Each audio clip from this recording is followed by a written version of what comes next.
Why do you kids always say that? Huh? Your father said the same thing. After all those games of cowboys and Indians, get tired of make-believe and break your toys.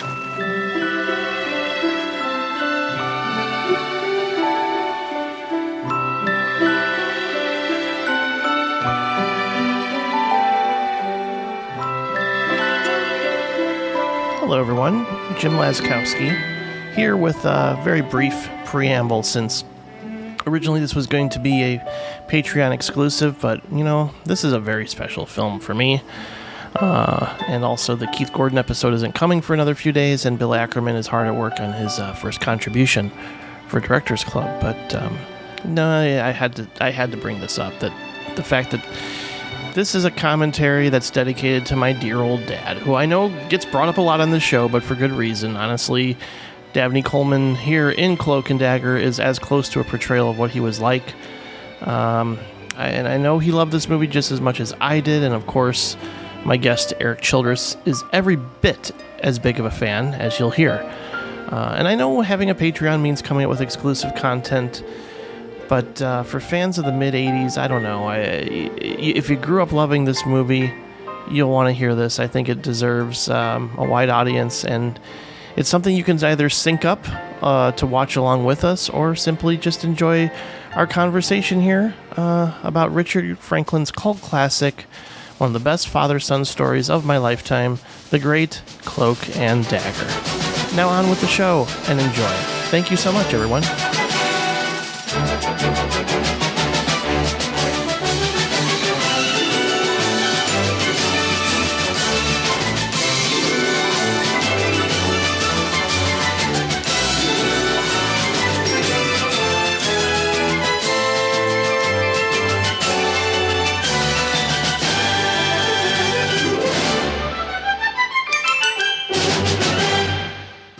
His game is make-believe. Their game is murder, spying, and sabotage. This is starting to get good. What? Just like Cloak and Dagger. Now any move could be his last. Trying to kill us. Come on, this is Cloak and Dagger. For real, it's what you always wanted. Cloak and Dagger. Hello, everyone, and welcome to a special exclusive bonus episode, which reunites one of my favorite Chicago film critics, and of course, I'm your host, Jim Laskowski, for a Directors Club feature-length movie commentary, which we haven't done in a little while, although fairly recently for episode 200, Patrick and I got together in person in my apartment and watched Crash by David Cronenberg and Phantom Thread by Paul Thomas Anderson. We did two commentaries in a row, and the last one I did with this particular guest was on a special film from my childhood called The Last Starfighter. And I think even at the time, that one received a well-deserved new Blu-ray, and I thought, well, since another childhood favorite of mine was recently put out by Vinegar Syndrome on a deluxe gorgeous 4K package, why not invite him back, since these two films we've done commentaries for happen to have a lot in common. Joining me once again, the host of Movie Madness, the co-host of Friendship Dilemma. Welcome back, Mr. Erik Childress. Hello. Hey, good to have you back. Yes, continuing our commentary run down the films of the summer of 1984. Yeah, we should just focus on other titles from that era. When did Daryl come out? That was another I watched quite a bit. It was 84. It was? No, I'm sorry, that was 85. I'm sorry, that was 85. Okay. Yeah. Yeah, that was one I think I watched a lot, even though I wouldn't put it on par with Last Starfighter, Cloak and Dagger in terms of how much it means to me personally. But right. Yeah, they're just there's certain movies from that era I think I just watched just because they were on, or I taped them and put them on a VHS tape and just watched it over and over again. Yeah, so we usually do a little preamble, but I think most of our thoughts on the film Cloak and Dagger, of course, which is the film we're covering, they're going to come out organically throughout the commentary, I would think. So I think I'll just say this, and some of this will again come out during the commentary to talk about that particular summer in general. But the film geekdom basically, regards the summer of 1982 as like the pinnacle of like science fiction cinema, just like a fantastic, so many memorable things that came out during that year, including a few movies on the same date. And but I would say that I wouldn't necessarily put it down for a full showdown, because I think 1982 would probably still win, but 1984, that summer, I think has to be just as important and just as memorable for so many of us that regard 82 in the same breath, because there's a lot of stuff that came out during 1984, and that summer was a summer of movies for me, certainly. Yeah, I certainly have memories of seeing Ghostbusters and Gremlins in the theater, and this I always sort of cite Back to the Future 1985 as being the epiphany, the big moment in my life where I said, okay, I'm officially in love with movies. But I don't know. When I think back, obviously this summer definitely made an impression. I will say, I don't know. I don't think I saw Cloak and Dagger or The Last Starfighter in the theater when they officially came out. It was one of those things where I saw them later on cable, or my sweet aunt managed to get, I don't even know how, but like bootleg copies on a VHS tape and gave it to me on my birthday of, I believe it was Ghostbusters and Cloak and Dagger, or it might have been Last Starfighter and Cloak and Dagger. Like I just have these vivid memories of, oh my God, I own these now, and I don't even know how she did it at the time. But I did not see either of these movies in the theater either, which is not for lack of effort. I think I might have even mentioned it during our Last Starfighter commentary about the trouble that I had seeing that movie that summer. I'm gonna bring it up here during the commentary too, because it actually, funny enough, there's a strange, one of those weird little geeky connections to a piece of this history that I have personally, that probably will interest you and me and nobody else. But I'm going to bring it up anyway. But I Cloak and Dagger, seeing that movie for the first time, which I did not see in a theater, is one of my favorite stories. And as far as getting the opportunity to see that movie, I could tell it during the commentary, but I could just tell it right here really quick. This is probably better for those who don't want to hear me ramble on about it. But there was a sleepover. I can't remember what. I guess it was probably 85, maybe late 84 even. Sleepover at a friend's house. A bunch of friends and whatnot. And the dad went to rent a movie for the group, and he brought it back, and he brought back Cloak and Dagger. And I almost lost my mind. I'm like, this is the greatest sleepover I've ever been to in my life, because I so wanted to see Cloak and Dagger, obviously for who was starring in it, and the previews made it look pretty cool. And I so wanted to see this movie. And here, I didn't even know it was on video at the moment. So just like, he brings home Cloak and Dagger, and we watched it that night. I'm like, this is one of the greatest things I've ever seen.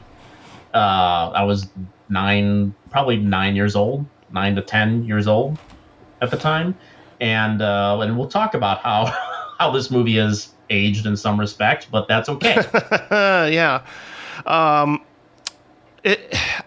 I'm meeting with my aunt next week, and I'm going to ask her if she has memories of how she acquired a copy of it, because it was a bootleg of sorts. And I know people were probably dubbing tapes at this point, right? That's a story for another time, that I actually had someone in my very class whose quote unquote uncle had a bunch of bootleg tapes, like Return of the Jedi and A Christmas Story. That was how I filled out Christmas Story the first time, was on a bootleg VHS tape. Actually, a very good one. I think it might have been a dub, that one. But there was other ones where it's clear not just a dub. Like Jedi was not a dub.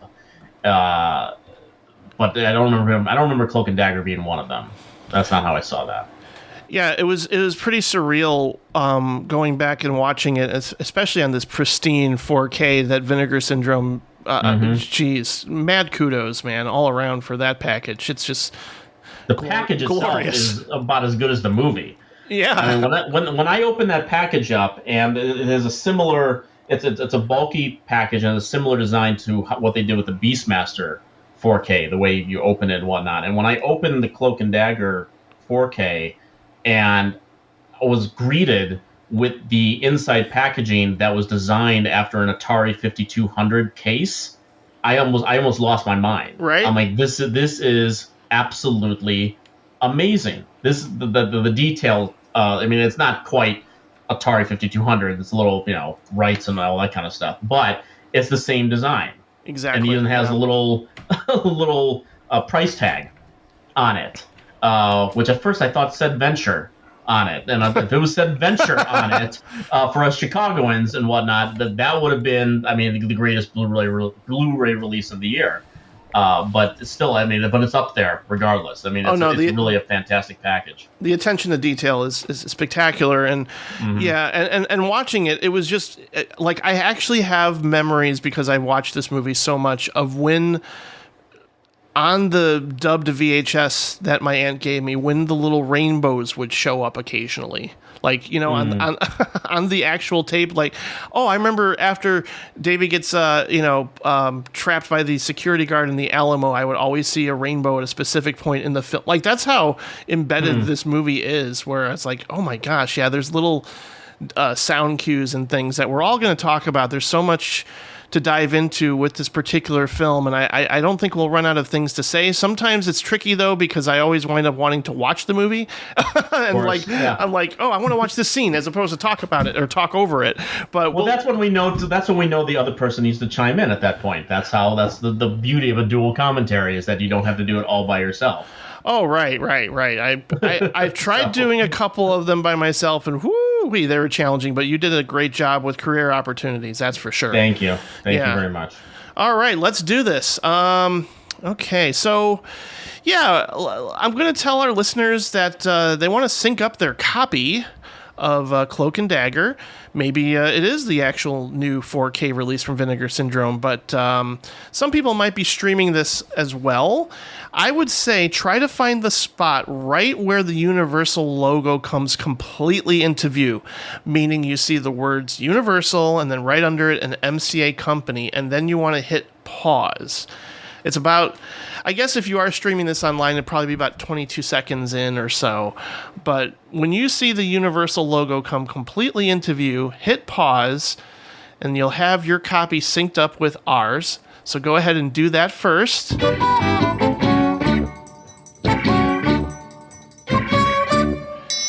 All right, welcome back. You did it. You synced up your copy, and now we're both going to do a countdown. Well, I'm going to do the countdown, and then Erik and I are both going to hit play, and we're going to watch Richard Franklin's Cloak and Dagger. All right, here we go. 3, 2, 1, play. All righty. The old school Universal logo, of course. My favorite studio as a kid. Yeah. Ooh, I gotta turn down my volume on the movie just a bit. You're missing the score, pal. Oh my gosh, that score is just so haunting at the beginning here, and then suddenly it gets a little childlike once you see the title. Yeah. And then it just sort of launches right in, which is fantastic. Yeah, so like I said, this is a movie for me that I think I've memorized everything about, every sound, certain Foley drops, score cues. And I know we talked about how The Last Starfighter was more like my Star Wars since I had seen that first.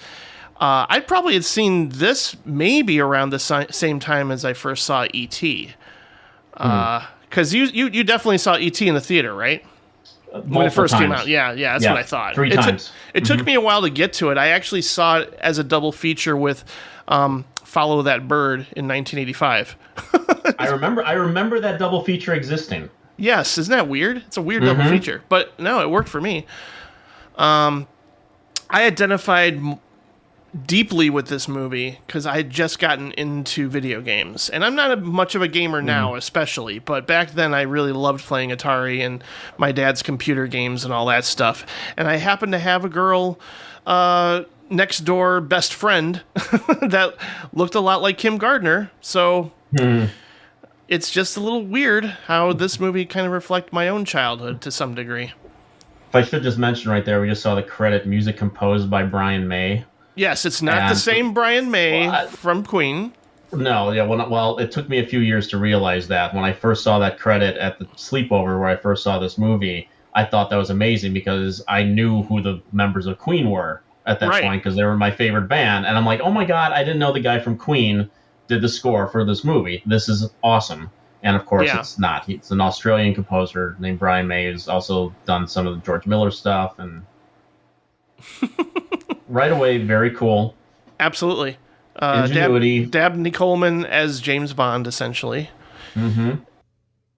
Which is a weird thing to see. I mean, war games will come up a number of times during this commentary, but, other than war games, my general impression of Dabney Coleman was obviously in comedy. Everything that I'd seen of him up to that point, it was 9 to 5, Modern Problems, and Tootsie.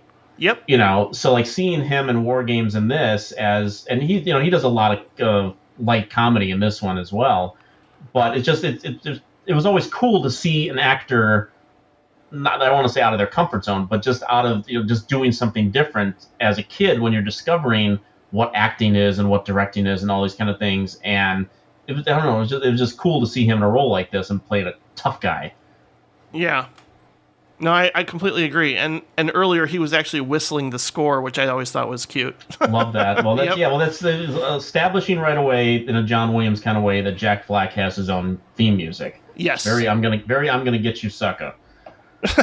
For sure. This is a wonderful sequence here too. And completely from a child's point of view in terms of how it plays out, Yeah. I wouldn't even say Davy's a child. He's 11, I believe, or 12. I think. I would say he's 10, 11. Yeah. I always kind of picture him as a 10-year-old. Henry Thomas to me was my age when I saw these movies. Right. So that's how I viewed him. I think he was a couple years older than I was, but the characters he played were always my age because that was who I was identifying with. So yeah, and it's just this is a PG rated movie. It gets pretty dark. Screenplay by Tom Holland, of course, who would later go on to do Fright Night, another movie where a teenager essentially is trying to convince people, hey, something weird's going on with this neighbor. Yeah. But yeah, now we jump, and clearly it's like playing like a Dungeons and Dragons version of Cloak and Dagger there. Yeah. Henry Thomas finally getting to play one of these games that he didn't get to play in E.T. Aw, yeah. And then we'll see later that he doesn't get to play Dungeons and Dragons anymore either. Yeah. But I think actually Tom Holland built a lot of the characterization of Davy around Henry Thomas, just sort of shadowing him and seeing how he plays and what he's into, like some of the games like Dungeons and Dragons Henry Thomas was actually playing at the time. And it's such a great, it's when we were younger, and a lot of these movies, which we'll talk about this period that these movies were being released, all these movies that were geared towards kids and the kid protagonist basically. And the character of Davy Osborne, it felt like me. Like I was the guy that would go around with the gun in my hand and going on adventures and making the sound effects stuff, which we'll see him do so often through this. And it's just like it's like I'm watching myself on screen. Yeah, and it's and again a movie about lost innocence later on in the film. Like it gets really dark. Yeah, like you mentioned, and. It made me a little sad watching it as an adult now because, I'm not a kid anymore. Clearly, if you look at a poster up there, you can see E.T. right there. It's a Japanese poster. That's the part of the game, the Atari, which is essentially this movie came out right around the time of what's often known as the video game crash, because not the Cronenberg movie, that would have really sunk the Atari 2600. No kidding. But this period of home gaming, basically, which this movie sort of lovingly has a great fondness for, is that at one point you were either the kid on the block that had the Atari 2600 or you had an Intellivision. Okay, and then it evolved later on that either you were the kid on the block that had the ColecoVision or the Atari 5200. Yeah. Or you just knew someone that had one of those game systems at some point. I only had a 2600, so I was there for the great ET failure and all that stuff. But this is geared right when Atari 5200 should have been really taking off, but ultimately, failed along with a few other things. Yeah, well, I know both Richard Franklin and Tom Holland sort of collaborated on this film together thanks to their success working on Psycho 2. I believe it was a year before, right? 83. Well, 82 Psycho 2 came out. Okay. It was the summer of, yeah. Yeah, and, they were kind of, I guess, not necessarily commissioned, but asked to incorporate Atari into the film, and you see a lot of product placement of that throughout. Which, again, we talked about The Last Starfighter, again, another movie that was sort of tied into the video game universe. They were both released on the same day as a double feature, which I can't believe that happened. I wish I could go back in time and experience that, when I was Seriously. younger. Well, I probably wouldn't have been able to get into that either. Yeah. Because I kept getting twice that summer. I got shut out of The Last Starfighter because it was sold out. Mm-hmm. And I'll get to that story in a bit too. But yeah, and then people, when we see the Cloak and Dagger game, we'll talk a little bit more about that and how that it was supposed to be this big tie-in for this movie, and that ultimately didn't come out. No, but I do remember playing the actual arcade version of it at an arcade. You're lucky for you. I never got to experience that. It wasn't there very long. I remember that. Right. Was it called Cloak and Dagger, or was it called Agent X? I'm pretty sure it was called Cloak and Dagger, but again, memory, how that can be. It might be fuzzy, but... Well, that's what's funny. We're going to hear Coleman as Jack Flack here in a moment, which is now when you know the story of that game, that it was originally being designed, it was a game called Agent X. Right. And when they eventually found out that it had something in common with this, they eventually, changed it to Cloak and Dagger. But then Coleman in the movie then says, they used to refer, back when I was referred to as Agent X, which is, it's a shout out to an in-joke that doesn't really exist. Yeah.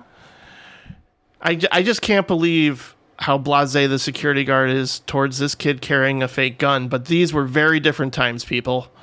Very different times. We could carry, a fake cap gun around wherever we wanted to, basically. Cap guns, water pistols. Most water pistols, if the ones you would normally have at least were colorful, they're blue, they're red, and you could see that there was water in them, but he's got a gun that looks like a gun, and there's a real one. Yep. Tim Rosevich is one of the heavies there. Former football player. Mm-hmm. Turns into the Hulk, which we'll see a little later on. And it's interesting, maybe you can comment on this too, that we saw there as they're beginning this adventure, we see the words on Morris's computer where it says game start, game start. And there are people that, have I think it's there for a reason, that you're almost meant to think that this is the real game, okay? But people have also put forth the theory that none of this actually happens, that it's actually within all in Davy's mind. Oh no, we're going to go down Fight Club territory. Jack Flack doesn't exist. It's a part of his. He is a part of his imagination, obviously. Yeah. Well, I'll definitely get into that later too. But it also reminds me of Total Recall. That that moment where he goes into the recall thing and you see him go under and whatnot, and he's, the vision of Rachel Ticotin is on the screen. Right. Is everything after that happens something is just the implant in his mind or not? I think it's with Total Recall, it's a little more pronounced. I think that you could make that comparison. I think here it's a lot more of a stretch. But I'm just, I go, this all happens as far as I'm concerned. Well, a lot of people point out some of the implausibilities that occur, and I'm not going to argue those. Yeah, I mean, I guess you can blame nostalgia and a certain love for this movie as a whole, that I can't necessarily objectively criticize some of the choices or some of the things that take place. I really just completely separate the critic in me in this movie, and that happens for certain titles from the past. I mean, I could see why people had the criticisms that they do, but they don't register for me, and we'll talk about some of them. Yeah, they're worth discussing. Absolutely. Oh yeah, no, definitely. Jack Flack. Yay! And I remember when I saw this for the first time. When you obviously it's a figment of his imagination because he just appears like that. Right. But the fact that Davy just immediately, it's not like in a lot of movies like this would be like a big surprise, like, oh my God, you're real. But it's just like, oh, hi Jack. Like, this is a completely normal thing that happens every day for Davy. Yeah. I wonder if that's just his way to deal with a stressful situation, it's maybe his conscience. You can think of that too, like a manifestation of just his inner thoughts in a way. But yeah, I can't specifically say I had an imaginary friend, but I would talk to myself, maybe not outright in public sometimes, but this is a clear indication that Richard Franklin is a Hitchcock guy. Clearly. He's sort of works. He self-proclaimed that, really. I was just a student of Hitchcock's films. I just watched them all the time. Rear Window Homage, which I believe the source material was from a book called The Boy Who Cried Murder, and that was actually adapted into a film called The Window, which I finally watched for the first time, and I was like, oh, that's good, but it's no Cloak and Dagger. Right. And this person happens to be the candy man from Willy Wonka and the Chocolate Factory, the owner of the candy store. And I didn't know that until I recently looked up some trivia, and I was like, what? Because that's another movie I watched many, many times as a kid. But I think he's uncredited. Like, if you go on IMDb, you don't see his credit, his name. In this or in Willy Wonka? In this. Oh. Such a small role. This is amazing right here. Yeah. Again, there's no reason you need that shot. Right. And that's why it's awesome. Yep. Like, you don't have to go to that lengths to show that he just fell down the entire stairwell. Yeah, I read so many accounts of people who saw this as a kid and I was traumatized. There were so many things in this movie that freaked me out, and that's definitely one of them. There's nightmare fuel in this. Oh yeah, no, definitely. Now, if you want to play up this is all in Davy's imagination thing, this is obviously one of those moments, because how did they clear up that body so fast? Not only did they clear up the body, but there's no blood anywhere. Yep. Like, they did a pretty fabulous job here. Yeah, because that was in 30 seconds all that happened. It's just... Yeah. And it's also, you talk about the inherent danger of this movie, and this is obviously one of the things I think many people probably in modern day have a problem with this movie, is that, this kid is in mortal danger from this point on through the end of the movie. And, but there's no apologies for it either, because as soon as he sees that body fall, what do the bad guys do? They immediately take a shot at him. Right. There's no scruples like, oh my God, I don't know if I should shoot a kid. No, he immediately takes a shot at this kid. And poor Davy, how could he not be traumatized? How many years of therapy is he going to need after all these events? Well, when we introduce his father in a moment, I'll talk to maybe a little bit more about Henry Thomas's trauma in the movies that he was making at this time. No kidding. But he's such. I mean, Dabney Coleman has talked about in many interviews over the years that what a great time he had making this movie with Henry Thomas. He did not get along with the director. Correct. He didn't go into too many details about that I could find. But he always praised Henry Thomas. He always had a smile on his face when he talked about him. He said he was absolutely professional, that he would actually like go off screen, or maybe that was Franklin that said that, but like he would just learn his lines like right before they'd go to camera. And he would just come back and then immediately do the lines. Oh, man. Yeah, one of the all-time great child actors, without a doubt, in every way. Yeah. And so identifiable. It's like I just immediately gravitated towards him when I was younger and just went, oh, that's me. I wore those striped shirts and I had a little red backpack. And my dad was a lot like Dabney Coleman, including the mustache. Nice. Here's RoboCop's commander sending Davy home. Yeah, and I also thought of he plays the cook in Miracle Mile. That's right. Yes. That's another movie. That when I first rented it with my dad, we were like, okay, we're traumatized by watching Miracle Mile, but we're grateful to have seen it. And again, this is another. I mean, the opening of that door, and you don't immediately see Dabney's face. It's a wonderful reveal because it allows the audience to then process the whole imagination aspect of Jack Flack. That it's not that his dad looks like Jack Flack, it's that Jack Flack looks like his dad. Right. And it's such a... You put that together in your own mind, and either you surmise that this is the guy that you want your dad to be, and I think that's a little too simplistic. I think this is the manifestation of, like, his dad is his hero. Mm-hmm. He just doesn't quite know it yet. Yeah. And it's the authority figure in his life, and who would it be? It'd be him or Morris. It's either Dabney Coleman or Bill Forsythe, basically. And Dabney Coleman looks better in that jacket. Yeah, and this is where we learn about the fact that Davy lost his mother, and they're going through a lot. It's clear that Davy probably does need to be in therapy, but I think his way of coping is by playing video games or escaping or spending time making with the sound effects.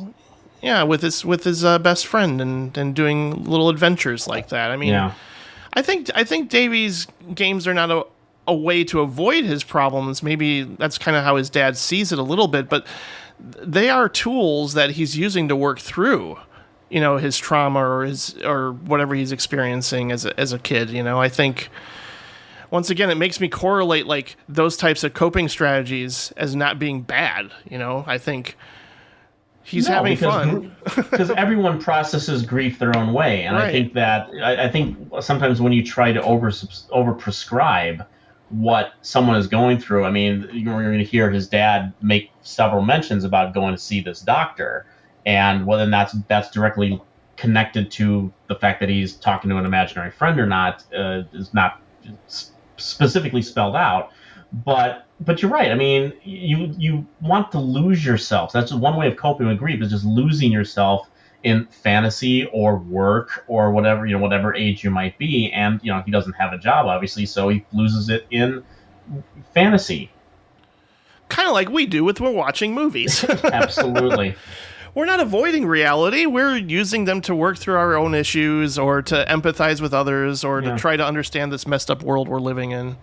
And here's another, again, you watch this scene, and I've seen people make commentary that there's this real distance between father and son. But look at the shot right here. Yeah. I mean, there's, with any, parental son or child relationship, there's going to be some distance, and people don't know how to deal with certain things and whatnot. But his dad's working through this. He's not some tyrant. He's not someone who doesn't necessarily understand his son.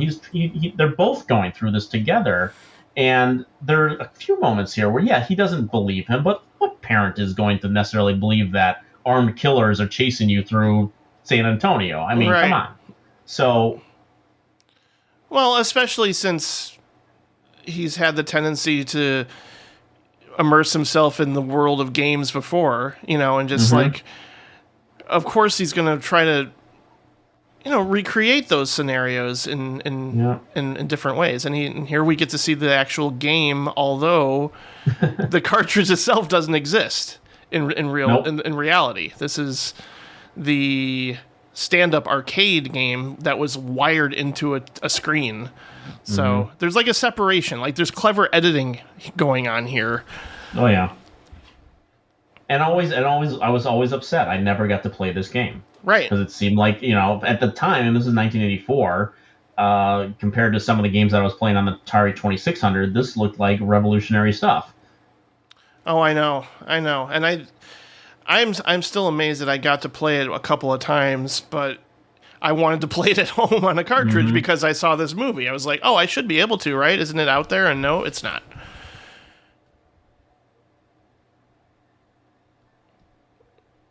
He's very good at the first round. He's not so great with the second round. Coming up here, he I think he gets a little too cocky. You watch him play the second round here. He tries to light a few things, and he should have escaped a lot quicker. He's trying to get some extra points there. Not making the connection that he needs 1,329,000 points. Yeah, that's going to take a long time. That's going to take a long time to play that. Yeah. To get to that score. Yeah. So this is a rough moment right here. Yeah. Here it is. Yeah.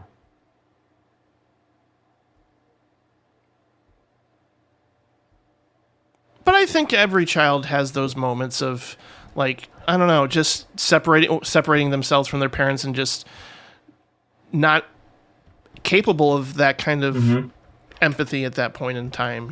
Just like... definitely. Yeah, just, all right, you don't understand me. I'm just going to shut down, so... And this is interesting, too, because we had heard this speech back in 1984 about heroes are the ones who fix bicycles and put food on the table. And it wasn't until 1989 that Chaz Palminteri did his one-man show for A Bronx Tale that eventually became... De Niro made the movie in 1993, and De Niro has a very similar speech that the working man is the real hero, not the gangster that you're looking up to. So I will never forget watching A Bronx Tale and hearing that speech. I'm just like, that's Davy's dad's speech. Yeah. You got to watch a very obvious cut coming here. That's the only time I laugh a little bit. Right there. There you go. That's not Dabney Coleman as the dad. That's not Dabney Coleman. Oh, we can't expect perfection, No. But they do their best. Yeah, and here we go. You ever had someone call up your house and say your name and go, good? Had prank callers, I'm sure, but no, nothing like this. No. And just, I think for all future generations, if you have a baseball or a softball, don't write your full name on it, maybe. I said, do not put your middle initial. Yeah. On it, Yeah, there are other balls out there, Davy. You can get another ball. Exactly. Maybe he had sentimental attachment to that particular ball. I'm surprised he didn't realize, I lost my ball. There's in the scene where he's like, but I guess we don't need that either. That might be superfluous, but considering what he was going through at the time, I don't think the ball that's true. was his top part. So, now here again. Oh yeah, we had those moments when you had a bad dream or something. Yeah, I still did that. Of course. Mm-hmm. And again, it's another. If the dad was just a dick, he might say like, "Go sleep in your own room, you little shit." Yeah, you're all grown up. What the hell? Right, you're 10 years old now. And see, again, this is 2 minutes after he just said, "I hate you," and they don't hate each other. They're just, they got moments like every child and parent do. He's not a bad father, anyone out there saying he is. Yeah. But it is interesting, watching this movie, and something I always thought about is, both Davy and Kim live in this complex here, which is clearly why they're friends. It's a big part of it. But they're basically both latchkey kids. Yep. Which people, I don't know, does that term still exist? I don't know. Nowadays? I don't think we use it as much now. That was such a term back when we were growing up that it was on the news Like, here's the story about latchkey kids, and which is basically parents who have to work and kids would have to come over to school and they'd have to have their own key to enter their homes. And we saw that earlier that Kim has a key. You know, don't worry, I got a key, and she just walks into the house. Yep. And the coolest currency these kids have is their bus pass. They can go anywhere. It's amazing that we're at a place in 1984. It shows you what a different time it was. You're not going to let nowadays 10-year-olds run around with, here's a bus pass, kid, go wherever the hell you want. No kidding. I know. I think that's what made it a little bit more melancholy watching it now in this time. Just like knowing, like, oh yeah, I think it's because of all the shit going on in the world and the school shootings and everything. I just go, yeah, I'm feeling that, again, that word, nostalgia, for a different time when, yeah, I could just go anywhere. I could walk around the neighborhood and feel safe and not have to worry. And nowadays kids really don't have this kind of freedom. I was left home quite a bit, and I mean, I think my grandmother would come over to babysit once in a while, but I don't know. There were times where I think my parents were just like, either working or out socializing and doing their thing. And I was like left home alone and watching movies. So, but no, like I said, I had a friend. It was a very much a my girl situation where we would hang out all the time, mostly outside. And we did have little adventures. We didn't have walkie-talkies though, which would have been super cool. It's like, I like how she just has it sitting there at the breakfast table. Yes. I mean, how about giving a little love just to have a movie like this and just have this a friendship between a young boy and a young girl, that it's not just him and his buddy from school or something like that. It's just these two kids who live in the same complex who have become really close friends. Yeah. And she's a girl, he's a boy, and she's frequently embarrassed by his antics. Yeah, but Great line there. Yeah, she accepts him as he is. Yeah. It's a wonderful friendship. Toasted wheat and raisins. I don't think I ever had that. I know I had shredded wheat, of course. There's shredded wheat. I don't remember. And it looks like a Nabisco brand there. Yeah, it is. Okay, Nightmare Fuel. Oh God. Starting up right here. Especially for our colleague Nick DiGilio, who had a home invasion experience at a young age. I can't imagine how he feels watching this scene. Well, I still don't answer the door. I mean, just as a general rule, unless I've invited somebody over, there's no reason for me to answer a door to an unannounced visitor. If you're delivering something and you knock on my door and just leave it there, that's great. Or a food delivery or something like that. But other than that, there's no reason I'm answering the door for anybody. Oh, that's so nice. He just wanted to return his ball. Mm-hmm. Oh, maybe not. Okay. I don't know what he was hoping to open the window. Okay, look at this. This is beautiful. Oh, okay. Man. Yeah. You can tell he was a former football player. He's built. Yeah. Good Lord. Just anytime you see a guy in a tracksuit now, from now on, you just run.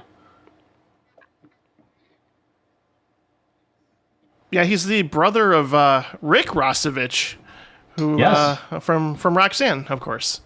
Yeah. Yeah. And the Terminator. He also Rick Rossovich did not have a great time in the Terminator with glass, and so he had a very bad experience with glass. And Tim Rossovich here, obviously, he goes through the glass door there unscathed. But then we'll see later on it becomes his downfall. Exactly. Yep. Yeah. Him and Keith Gordon. It was not a good time to go through the windshield. Oh, of course. Just saying. Yeah. I like the fact that Tim Rossovich, as the Heavy, is just wearing a sweatsuit the whole movie from this point on, I think. Yes. And of course, we got to mention William Forsythe, right? Did we mention him? We have to mention William Forsythe and just the character of Morris in general, because this is the only time we ever see him out front manning the store. Right. He's always hanging out in the back. He's always hanging out in the back. He doesn't have an employee here. People could just... I mean, there's a reason that Davy can get away with this Cloak and Dagger tape. It's the easiest... I mean, it's amazing he doesn't just walk out and the entire store is bare. Yeah, no, that's a good point. I don't think he has security cameras there. I don't know what he's playing there. Well, he's creating a game. Okay. Okay. Yeah, he's been working at creating a game. I don't know, and there was some controversy about like these being referred to as tapes. Yeah, that's silly. I mean, I mean, I refer to them as both. Atari a cartridge. When I put them in, I would call them a cartridge. But people ask me about my Atari tapes, I would not take offense. Right, I know exactly. This is definitely one of the earliest roles for William Forsythe. Mm-hmm. He actually gained weight for this performance. Did he? He ate a lot of Twinkies. No, I don't know. And you can see the Cloak and Dagger board game version there. Still there. Mm-hmm.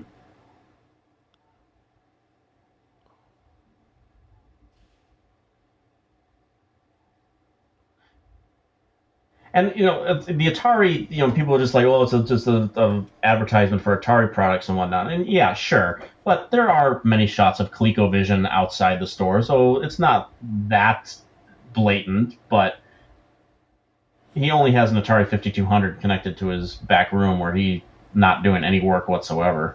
Mm-hmm.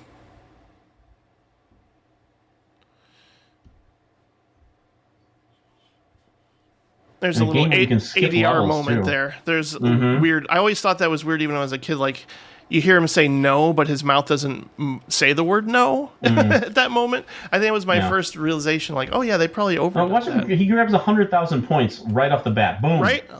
I mean, he's almost there. He's a savant. He knows exactly what he's doing. Right. Yeah, well, he skipped levels to where the higher points values are. Yeah. Now, when you see the Atari 5200 games here, we'll talk about that in a second, but you count how many of them you actually played at arcades. I know one of them is Tempest. I definitely played that. No, I have more memories of like your really basic 2600 games. Yeah. I mean, certainly your Missile Command. Like, there's an arcade not too far from where I live now that I got to go in there sometime just so I can play Space Invaders and a bunch of old school stuff that they have there. It's a bar arcade, but yeah. Well, I talked about on another friend's podcast recently the whole idea that Xbox and everything that's so pronounced right now, and I have, but I go on there and I buy old Atari 2600 packets. Sure. And just to play those again. Yeah, a lot of modern games are way too complicated for me. Yeah. Defender, I definitely played. I played Ms. Pac-Man and Defender, like the really basic ones. I never got too deep into it. Pango is the penguin game. Oh yeah, yeah. Galaxian. Mm-hmm. Oh yeah, definitely played Galaxian. Battlezone was a tank game. Now this is interesting. I always question this too. That, I mean, he opens the package up and it's got the sticker for the company, his store on the back of it. So is Morris opening up? I mean, I suppose that's one way to prevent the fact people from stealing, considering you're always in the back room. But I mean, would you buy a game like that and that was opened up? I wonder if he had a shrink wrap machine that he would just re-shrink wrap the game. Yeah, he would have had to. I know he had one at the video store I worked at. When we would, guess, re-shrink wrap our DVDs and put them out for sale or something. I think I can't remember the reason why we used it, but on the prior scene when Michael Murphy is telling him where to go, he refers to this is called the Japanese sunken gardens. For many years, I always thought he said Japanese suckin'. Yeah, so did I. Because I always like that wasn't the name of it. That he just added the word suckin' because he was just so upset that he has to go through this with Davy. The Japanese suckin' gardens, you little suck. Michael Murphy, what a tremendous villain performance in this. I mean, God, he's almost unnecessarily evil. Like he probably could have reasoned with this kid. I mean, well, not after you've seen the murders, obviously, but there's just there's no wiggle room here. Mm-hmm.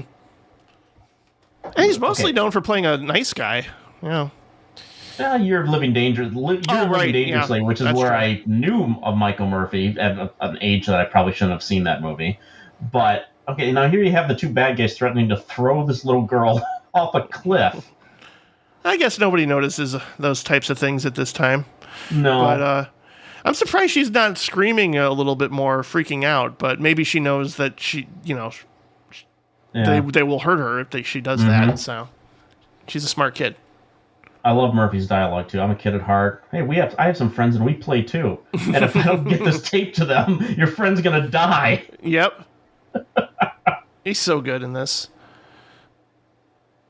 I'm trying to think of where I first saw him. It might have just been this movie. I think. But then I just, when I went back and binged a bunch of Altman movies, he would show up and I'm like, oh, cool. No, he's a great actor. I most recently, maybe, Away from Her, right? He was in Sarah Polley's Away from Her in a smaller role. And you appreciate Davy's the character like that and is savvy too. Okay, when he pulls the gun on him here, it's just. I mean, this is what you hope you might do as a kid if you had that option. Yeah. Not that it would be a real gun, obviously, but okay. And again, that's kid stuff, but that's cheer-worthy in the theater. Quality blood too. Quality fake blood. Yeah. Shouldn't have been on there. No. Because now they know where to go. Yeah. Morris killed himself, basically. Yeah, by putting those little stickers on. But that's the little touches like that through the script is what I think makes it strong. Whereas other people go, "Oh, those are conveniences, huh?" And I'm like, "Oh, that's absolutely part of the brilliance of this script." Yeah.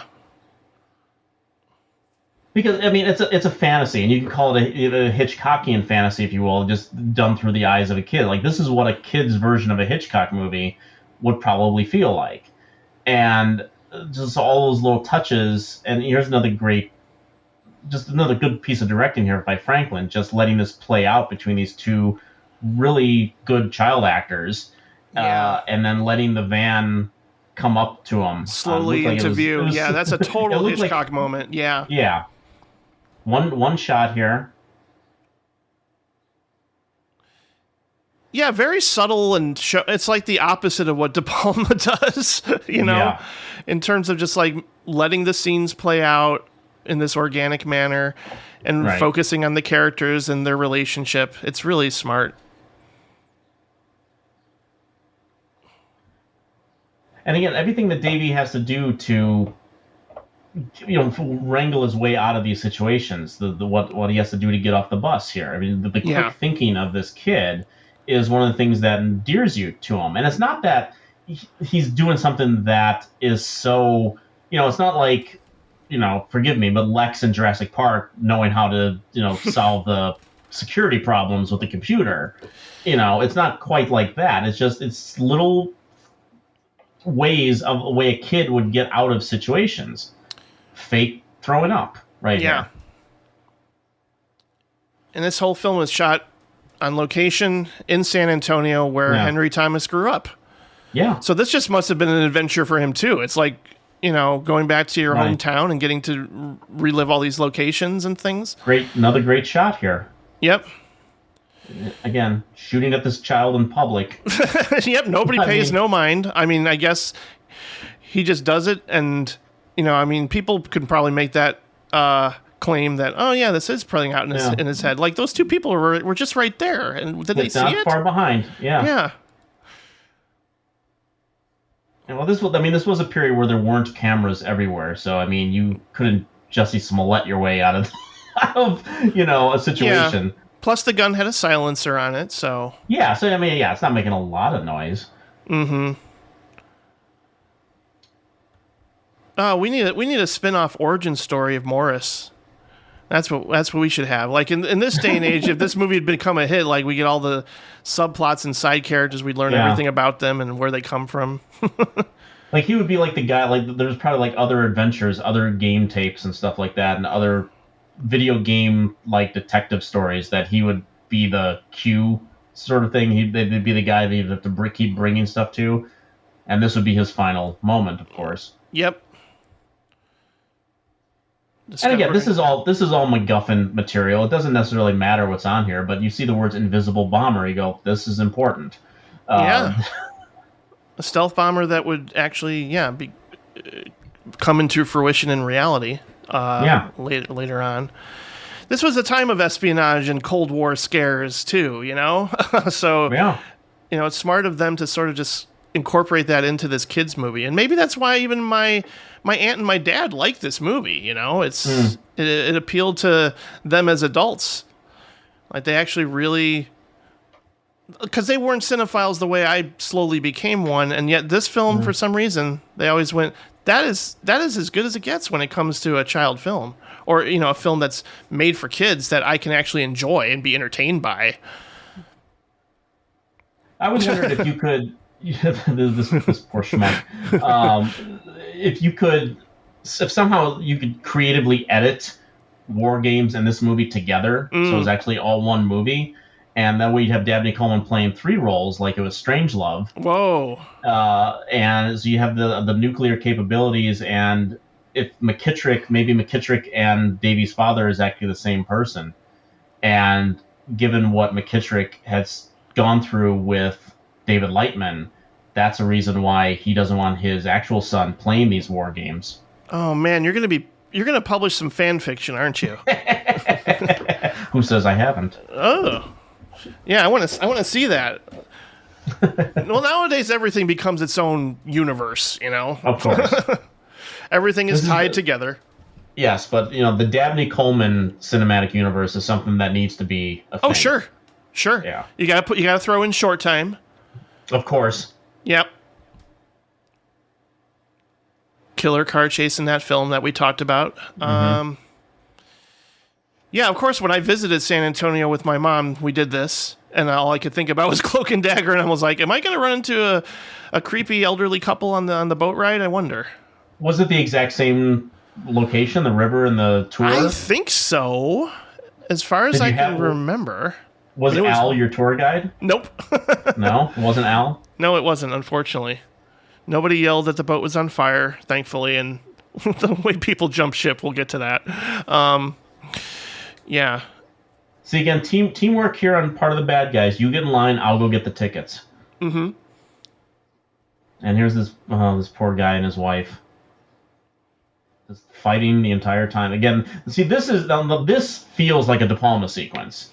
Because you have all of these, and Hitchcock obviously too, where you have all of these random characters that you don't think are going to be significant and end up steering the direction of the entire scene. Right. But it's not all one shot where the camera is like sort of, a part of the whole thing. It's just called attention to it. But here's our tour guide, Al, by the way. Mm-hmm.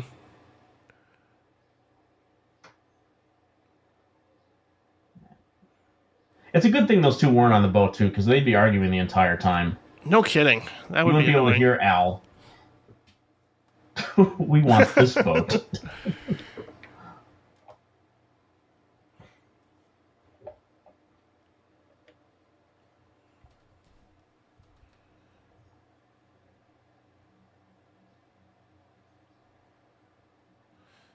Yeah, this is definitely set up like a De Palma sequence. You're absolutely right. Mm-hmm. Like, there's little attention to detail here where it's like, oh, is the boat going to start? Oh, no, these people are going to leave, and what does that mean? It's like, yeah.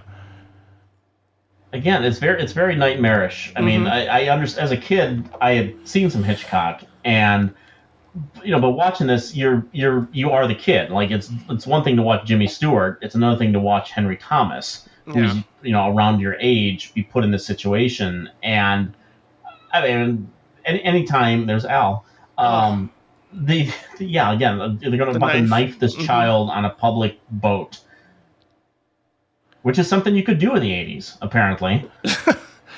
Yeah, you could smuggle it on there for sure. Mm-hmm.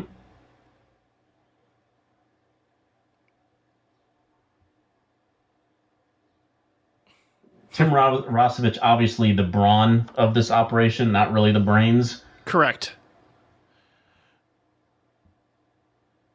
He's non with a few extra lines.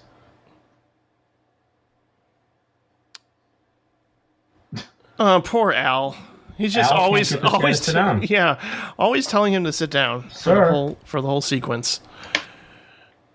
I always remember that the when I first saw this movie at the sleepover in 84, 85, and friends of mine were just like, look at this look that Henry Thomas is giving him. Like, what? Yeah. I mean, just a wonderful, like, I'm not taking any crap, you know.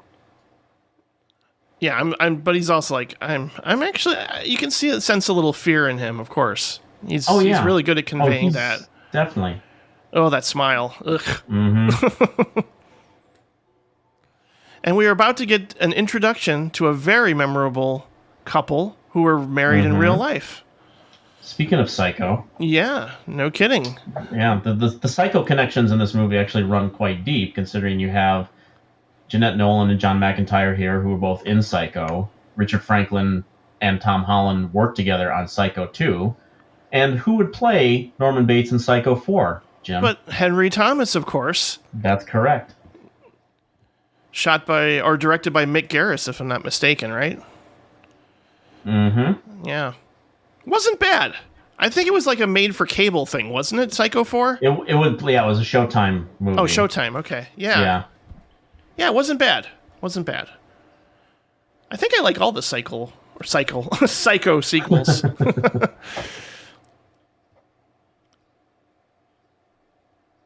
I wonder why they're on the boat. Are they just like because they're tourists? They're killing time. Yeah. I always chalked it up to them killing time. That they're not scheduled to meet Rice at the Alamo until later, so they're just killing time.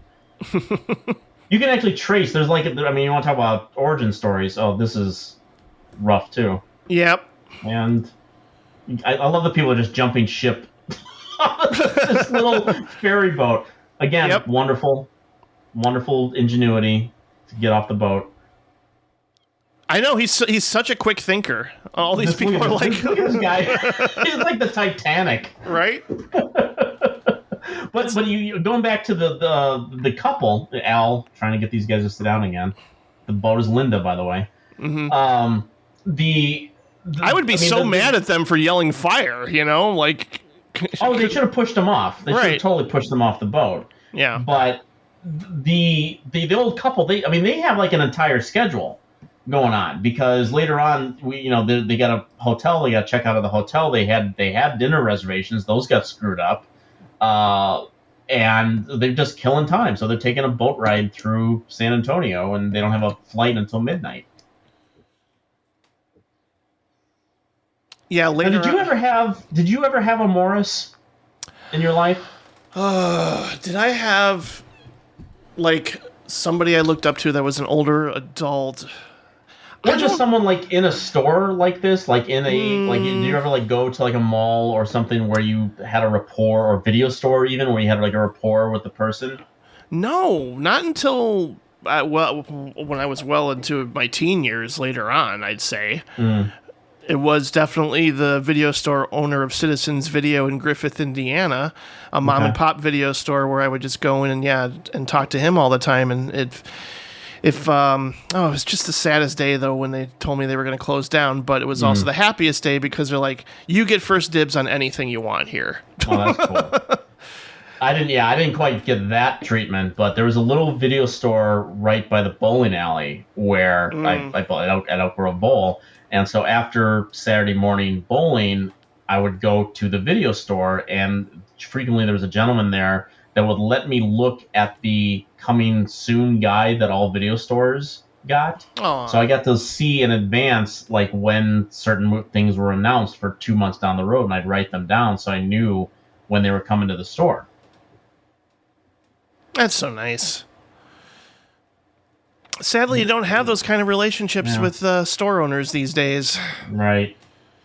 Again, this is as reckless as anything Jack Fleck tells the boy to do. Right. Just saying. If you're going to comment about him trying to murder someone later, at least acknowledge that he made him cross the street. Love that transition there. Well, it's a wonderful transition because it's like the game. Yeah. It's exactly like the Jack Fleck coming down in the elevator. Mm-hmm. Good call. And why does Rice leave his car unlocked? Hey, I don't mind. These guys with their private parking spots.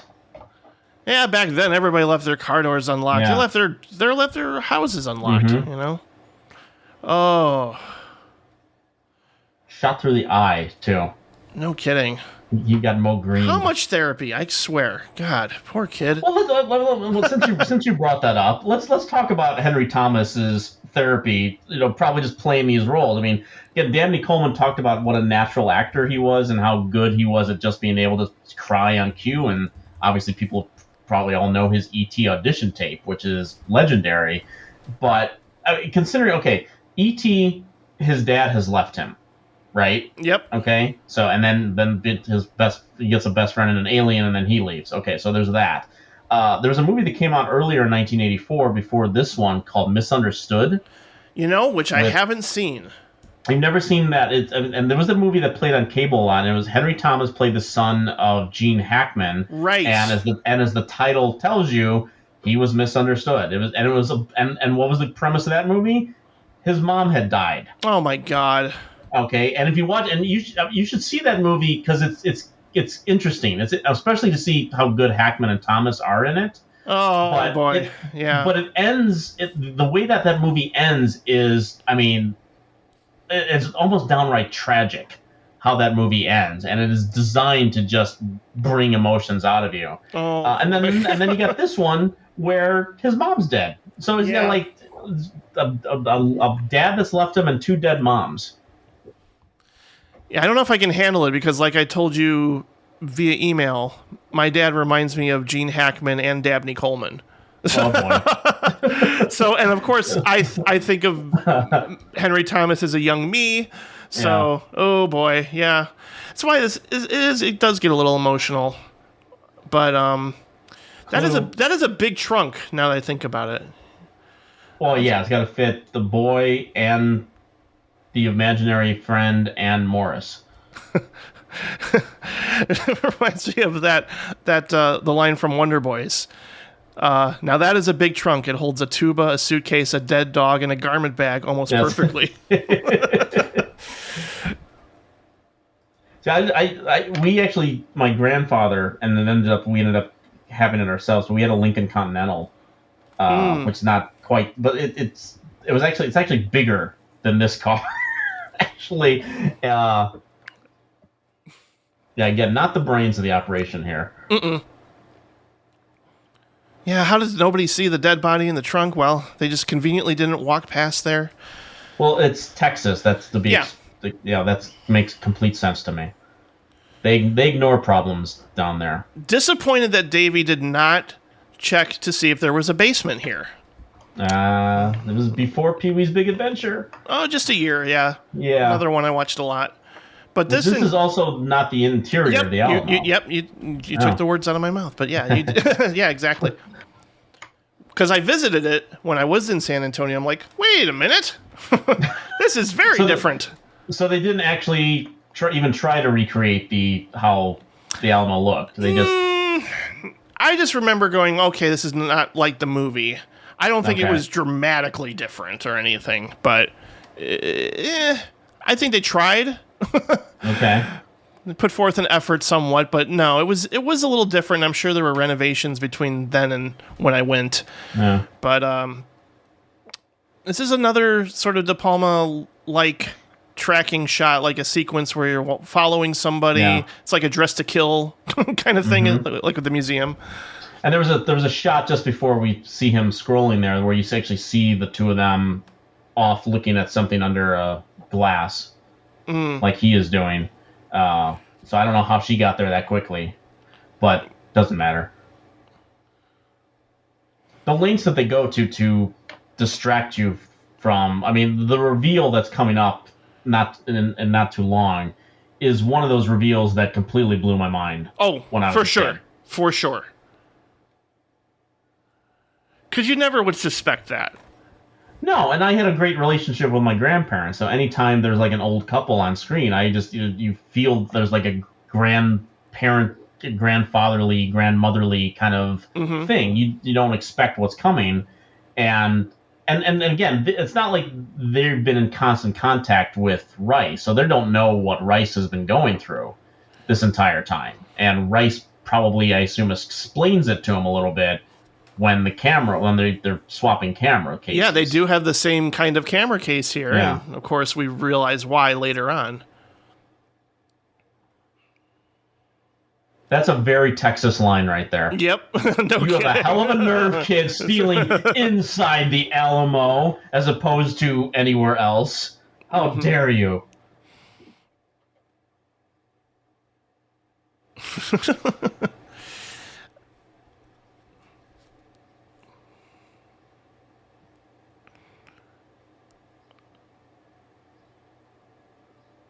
Yeah, how he knew that was Rice's camera case, I don't know. Considering I don't know inside, either. I was going to ask. Inside the Alamo okay. there? Yeah. Yeah.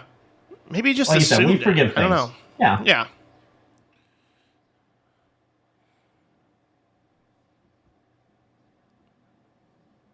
Now, even as a kid, I think we probably should have figured something was up here, but again, we're just blinded by the niceness of these two people, given all the trauma that Davy's gone through for the last 40 minutes. Yeah.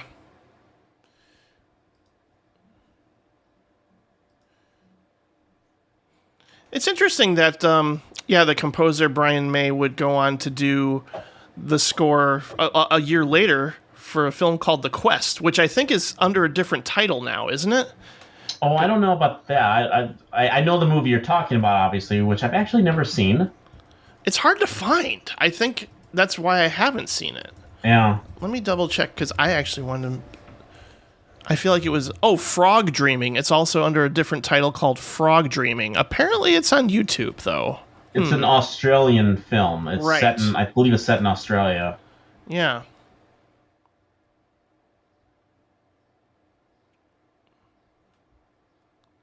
Again, this is one of those scenes where I'm watching it and just because I'm anticipating the big reveal here. It's so well done. It's so well done. And if you notice, even the lighting changes here. It's very subtle, because it's like a little brighter there at the Alamo. Look who's behind him. Yep. Rice. You got it. So they've set this in motion here, and and again, it's not like the van. It's very. You have to know what you're looking for. Your focus is all on this, and here we go. Yep, and he put on his headlights Boom. there, very subtle. Yep. And now it's gotten way darker in there. Much darker. After the reveal.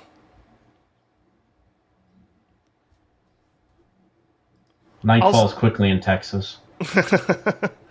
Also, John McIntyre and Jeanette Nolan were known as being the voices for the rescuers. Mm-hmm. And a lot of people recognize McIntyre's voice, especially when he said that line, "Why don't you open it and find out?" So if we're keeping track of Davy's day here, he's been shot at multiple times. His home has been broken into. He's been chased, almost stabbed, and now he's about to be chloroformed. And his best friend was murdered. His best friend was murdered, and he sit in the car with the corpse. Yep.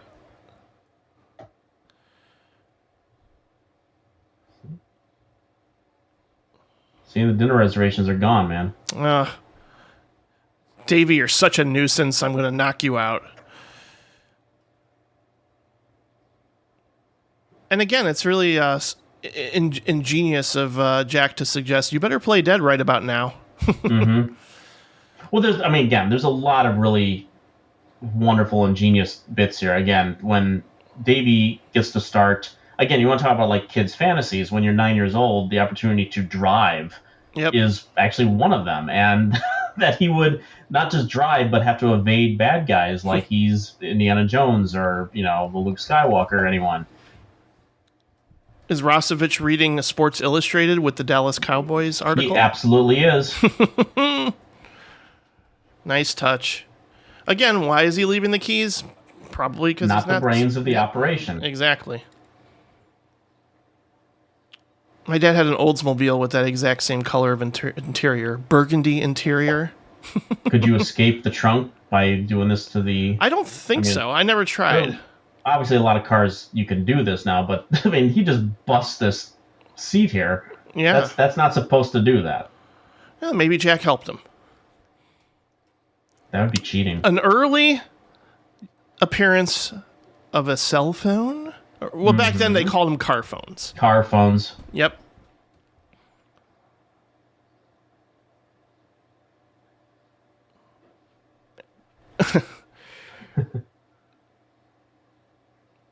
I think a lot of people would remember her from the Twilight Zone movie. Yes. George Miller directed, what's the name of it? Nightmare at 25,000 feet or something? Mm-hmm. Yeah. The annoying child on the plane constantly giving John Lithgow grief. Mm-hmm. She continued acting over the years. She's not, I think she's retired now, but she was there was a show called Out of This World. Yeah. Which is a weird show about a teenage girl finds out that her parents or her dad was an alien. Oh, that's weird. Played by Burt Reynolds. I vaguely remember this. Yeah. Yeah.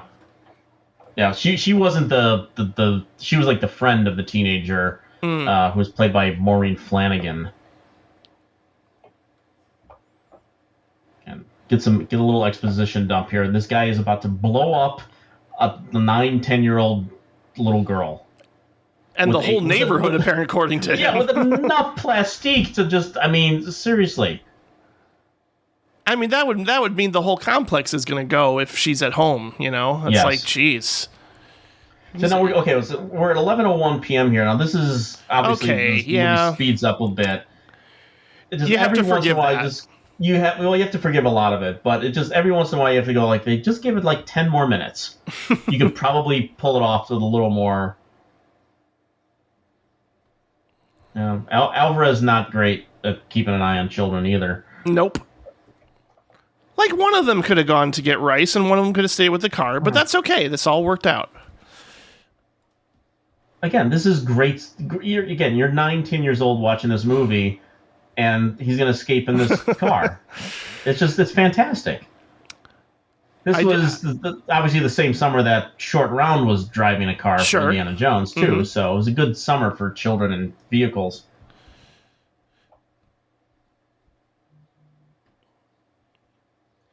Yeah, I must have seen this around the same time I saw The Goonies in the theater. It was probably, because I don't think I saw this in 84, but definitely around 85 where I was like, oh my God, I can go on all these adventures. Consider the period from like 1982 to like 86, if you will. And 84 was a big year for it.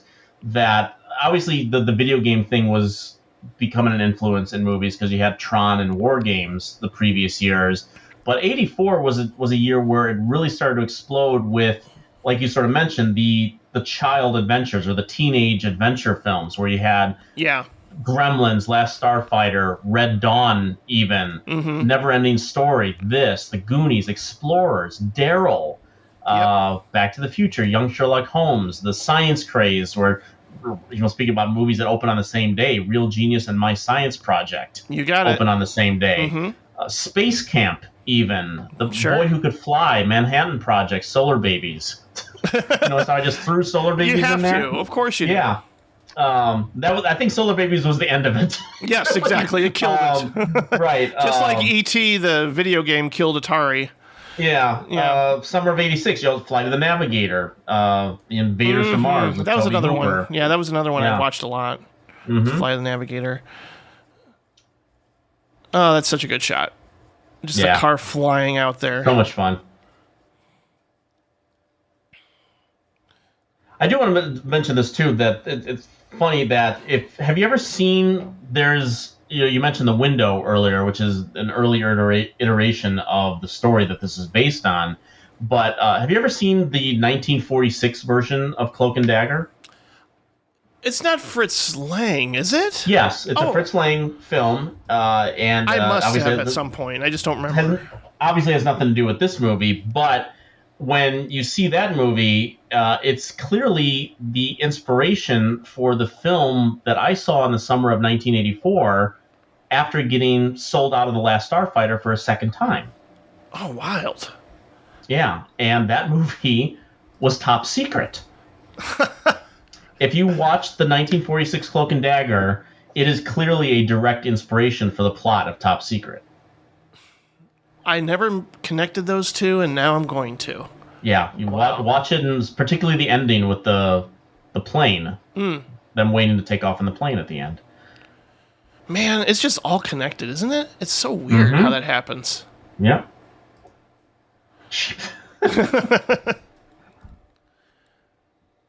Yeah, I definitely wanted my parents to get me some walkie-talkies after seeing this movie. You never had any walkie-talkies, even like cheap ones? I think I got some eventually. I don't know if it was soon after this or if it was a birthday present or not. I know I owned them. They never weren't had good. Yeah, never had that style. I had the ones that, like, maybe you could, like, front yard to backyard, maybe you could pick up a signal. Yes, yeah, exactly. Mm-hmm. When you're playing hide and seek with the walkie-talkies.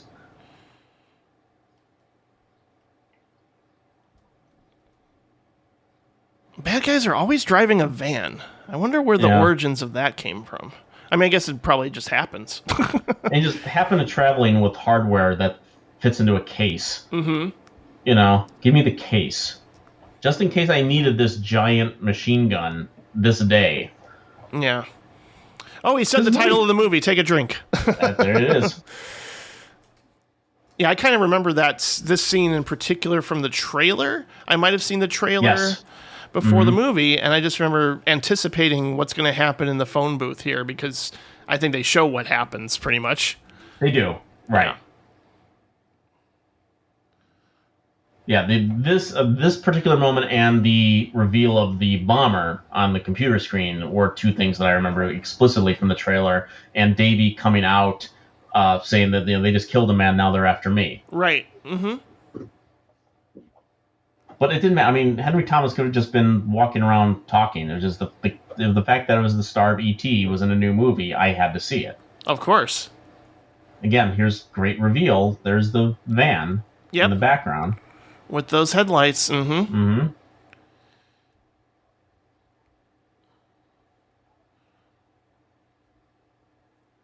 This guy's about to get Keith Gordoned. Yep.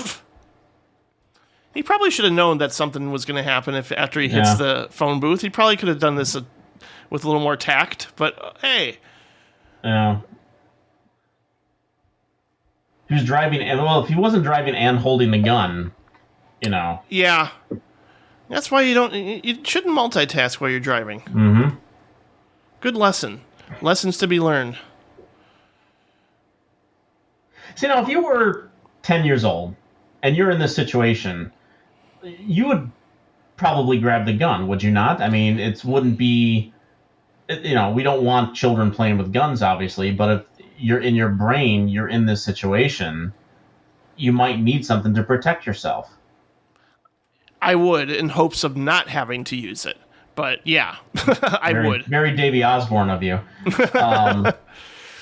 Well, yeah, that's the other thing too. I mean, it's pretty incredible that what happens, which we're going to get to very soon, happens to Davy because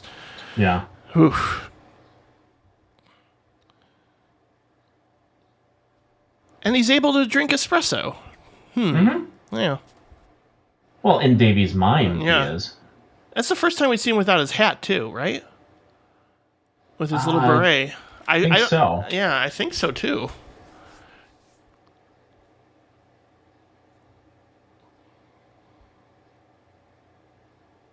The only 3 people out in San Antonio past 11 o'clock. Apparently. Yeah.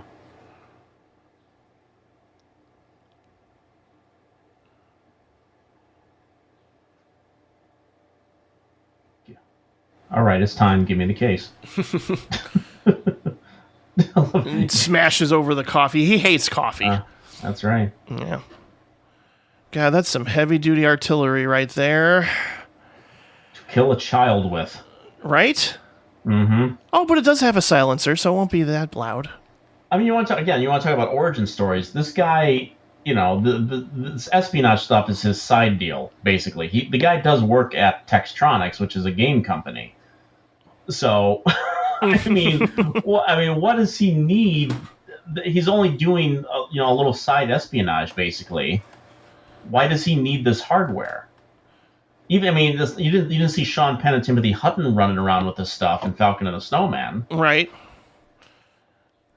I guess he just thinks he needs it for protection. I guess. It is Texas. I keep forgetting that part. God. Yeah. Oh, man.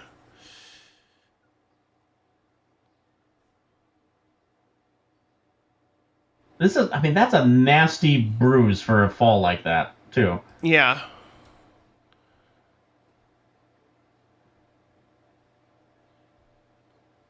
Yeah, this whole transition for Davy's character is just, yeah, again, it kind of breaks my heart. Like back when I was younger, I was like, oh, cool, he gets to, shoot the bad guy. But now I'm like, oh my gosh, poor kid, Well, it is designed as sort of a hero moment, but right? The great thing about Holland's screenplay, anyone criticizing it, that to have Davy be reluctant to do any of this stuff, that is, as a moviegoer, you're kind of frustrated that no, pick up the gun, because that's what you want any character to do when they're in danger. But his reluctance to do any of this stuff and is being egged on by this alter ego, it's a thing that gives you a little bit of hope for Davy as a human being. Yeah. Yeah, Tom Holland also did an interesting movie he wrote a movie called Scream for Help, which came out the same year. And again, another story about a teenager who's convinced that her stepfather is trying to murder her and her mother. So he had a type. Yeah, for sure. Child's Play you can throw onto that list as well. Mm-hmm. Oh, no, yeah, definitely.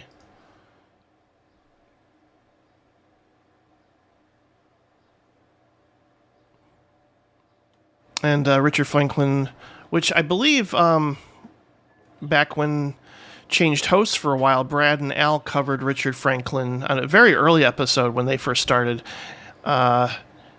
Mainly sung the praises and focused on road games, of course, which, again, another tie-in to the world of Psycho by casting Jamie Lee Curtis in the lead.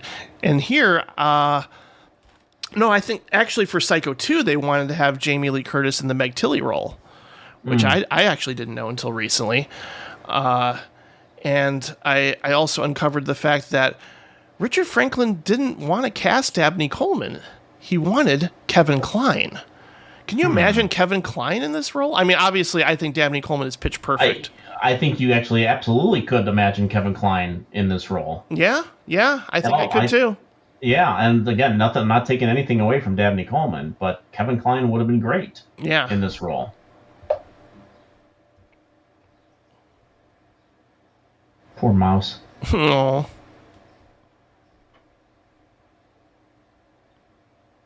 Yeah, I know this is such a great moment. I mean, just in film in general, but consider how dangerous this is. Right? Draw his fire. This is amazing. Yep. Like I remember losing my mind at the sleepover watching this. I'm like, this is fantastic.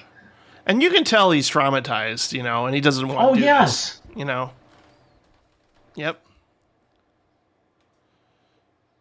Did you think that, though, when you saw this the first time, though? You wanted him to pick up that gun. Of course. No, that's true. Yeah, now it's... Yeah, he's going to have to keep that doctor's appointment.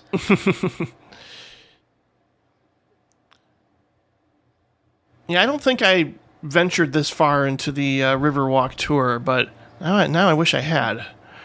Just like, where's the Cloak and Dagger tour? Yeah. Yeah, right? Because a lot if of this people... movie were more successful, there probably would be a Cloak and Dagger tour. I mean, Goonies has tours, or at least did. They shut down the house tour that they were used to do at the house. This is some of the most evil stuff. I cannot get over his dialogue in this scene. I really can't. And even back then as a kid, I'm just like, oh my God. Yeah.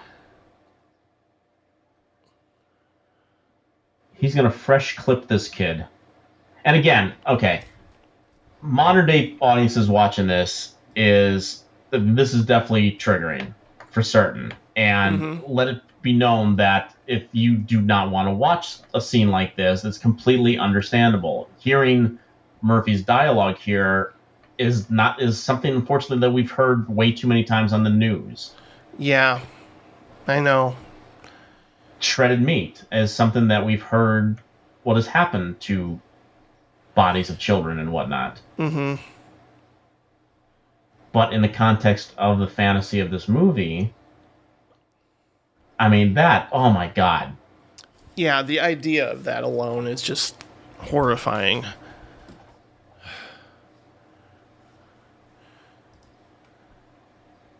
Yeah, this is a very Fight Club kind of moment.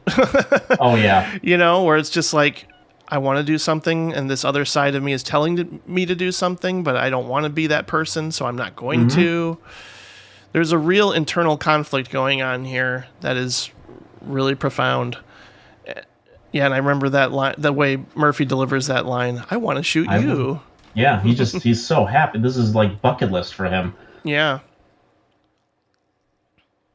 And again, also very clever that we're watching him watch the mysterious, the invisible Jack Black, and he's wondering who's over there. Yeah. He probably thinks somebody else is there, and that's why he's shooting it, but... Again, if I was in the theater, I would have applauded that. Yeah, no, of course. But in the reality, a little boy just killed somebody, you know? And again, Franklin and Holland's screenplay smartly plays this out here. That is exactly what happened. That this child just had to shoot a guy that he was going to shoot his kneecaps off. Yeah, and again, with what happens to Jack, a nice sort of, representation of lost innocence here. Like the fact that Davy's never going to be the same after this, without a doubt. He's not going to be... He's just basically becoming an adult, Yeah. Mm-hmm. By doing something like that and making that decision and having to live with it. And certainly he realizes the gravity of this whole situation and, what he's done. But he will be fine because he has his dad. Yeah. Or does he? We'll get to that. We'll get to that in a second. Yeah. I don't know, but even as a kid, I was really emotional over what happens next. Well, I think that this actually belongs on that short list of traumatic movie moments from the 1980s, like E.T. going home, Atreus' horse in Never-Ending Story. Yeah. And this, the way that this plays out, and this is another great bit in the screenplay too, where he references his dad did the same thing, that his dad grew up to a point where he didn't want to play anymore with his toys. This is before Toy Story 3. Mm-hmm. Yeah, no, totally. And that's, and seeing all the blood leak out of him in that shot, it's just, you see it and it's like, oh my God. No, that's a great correlation, because again, it's a Pixar sentiment, a Pixar-like sentiment, what's going on with this scene. And I think that's why, oh yeah, Pixar is guaranteed to make you cry. If we weren't talking over this scene like we're supposed to, I would be pretty emotional. And I guess, again, that stems back to my relationship with my dad too. Yeah. And yeah, it's just, but even as a kid, I just remember going, oh no, I don't want Jack Black to die, Right. because that means he's losing this part of himself in a way, this younger self, this, more imaginative, creative person. It's like, oh, now I have to grow up and become something else now. I can't rely on this figment of my imagination anymore. Right. Oh, and of course he's crying, so that's, yeah. He's such a good actor. Henry Thomas, man, good Lord. And he's doing great work these days with Mike Flanagan. Yes, he is. He really is, yeah. Midnight Mass, Haunting of Hill House. Yeah, I'm so glad he's still working. Dr. Sleep, even. Yep. That's a great line too, where Jack Black says, "I always hated that rule, leaving when they stopped believing." Right. And Davy's on his own now. Yeah. Again, the time, the ticking clock here. I'm like, come on, kid. And I'm glad he looks at his watch and realizes it. But oh man, yeah. I think if we actually did this in real time, it wouldn't play out. But anyone who's ever made a trip to the airport knows you're not getting there in 18 minutes. No. Yeah. Again, pre 9/11, but still. Yeah. Back then.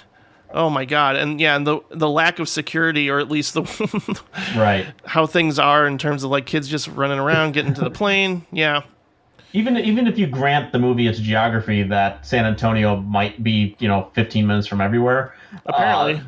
it's just even if you granted that it's just give it a few more minutes, guys. You could have just another 10 minutes here, another 5 minutes there, and you probably could have pulled off the ticking clock. But it still works. Mm-hmm. I mean, yeah.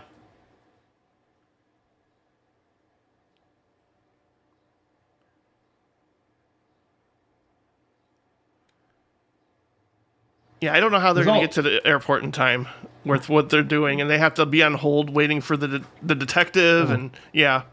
Well, also the fact that Davy has managed to get from the closed part of the downtown Riverwalk to apparently the shadiest part of San Antonio in the next scene, and you can tell it's shady because of the music that they're playing. Exactly. There's something off here, and the cab drivers don't have sleeves. Right. Of course, the cab driver who, again, he lost his he's going to lost his bus pass. He lost the one piece of currency he owned in his life. I bet the creators of Quick Change were a big fan of this sequence. Yeah, I always hated this guy that he wouldn't let him. I understand it, but Yep. I mean, I would obviously. Yeah. And it was an express bus, too. Would have got him right there. Ugh.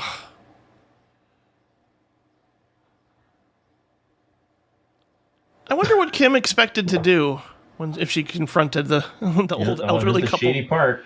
Gee, I wonder who that is. The cab driver is. Yeah, in his first role, possibly, if I'm not mistaken. Earliest role. I think so. Yep. The late great yep. Louis Anderson. Indeed. Love that he hits his cab here. Jerk. And then he finds the nicest cab driver. Yep. Meanwhile, Davy's leg is bleeding out. Right. He cares. You can tell he really cares about him. He wants to take him to the hospital.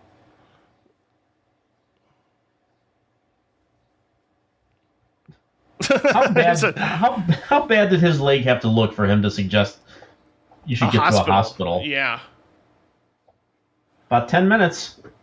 Yeah, and what did the clock just say recently? 11:45? Even as someone who used to live about 15 minutes away from O'Hare, it would never take you 18 minutes. No.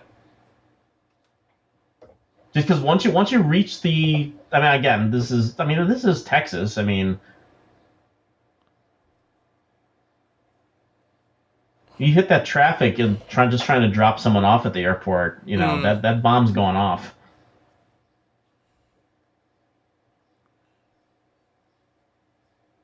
I guess I don't need that gun anymore. Everything is fine. It just, again, it's, you gotta solve problems when you're a screenwriter sometimes, and apparently he needed that gun to get to the airport, and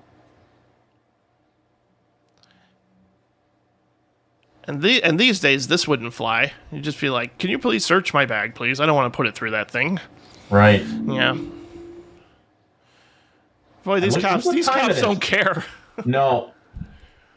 Well, this one cop here, I'm pretty sure needs to take a crap in a little while. You'll see what I mean. Look what time it is, by the way. That bomb is going off in 6 minutes. Right?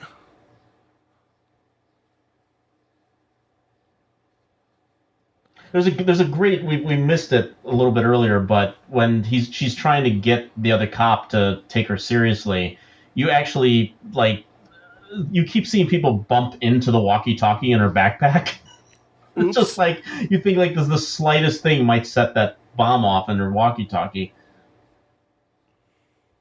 Yeah, you got a game that doesn't exist. Okay, no problem. That should have been the first clue that something was wrong. Yeah.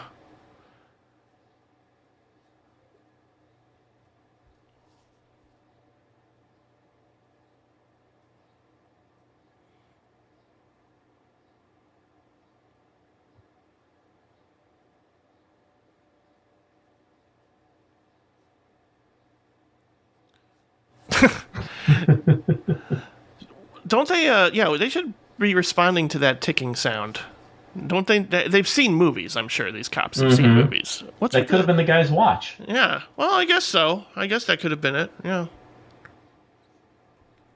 Again, another moment of solving a problem here. Mm-hmm. Fast thinking. Really ingenious. Yep. Yep. And see, David called it a cartridge there. Yep. Wonderful. He does call it secret cartridge, I think, earlier in the film, too. In that tape, yeah.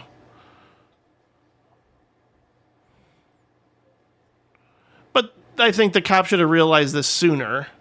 That, I don't think they're actually his parents, but okay. You think, why did it take these two so long to get to the airport, too?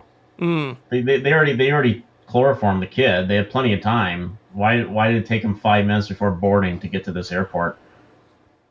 Because even back then, I'm sure people were encouraged to get there at least a half hour, if not more, sooner. At the very least. Yeah.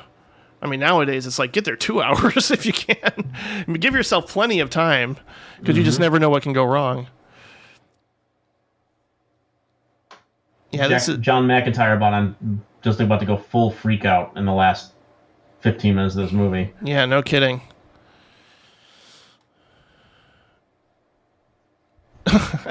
And, I like that guy in the background going, he grabbed a gun. That's really cheesy. The guy on the right, you watch him coming up. He's not interested in Davy. He needs to get to the bathroom. Mm-hmm. I bet. You'll see. Okay. Yeah, I'd be hurrying a little bit faster. Oh, you got to meet up with the lieutenant. Okay.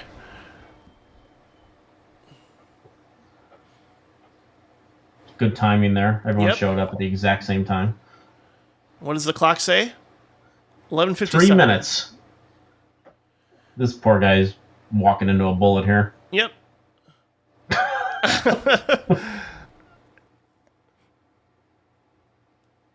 And he's just like curled up in the fetal position for the whole time after my this. Leg. Yep. There he is. Not holding the wound, just in a fetal position.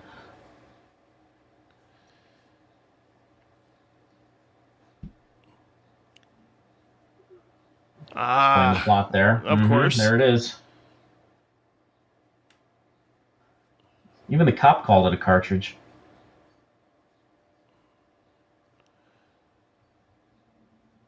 Forget the luggage. Let's get out of here. The guy in the background. Yep. Again, unfortunately, something probably hits a little too close to home for people these days. Mm-hmm. Some more ADR work there. Okay, watch the first guy through the thing here. This guy's got to go to the bathroom. He's holding on to his belt there. I can see that. And you're going to watch him. He just takes off here in a moment. Watch him here. Oh. He's gone. He's gone. Okay.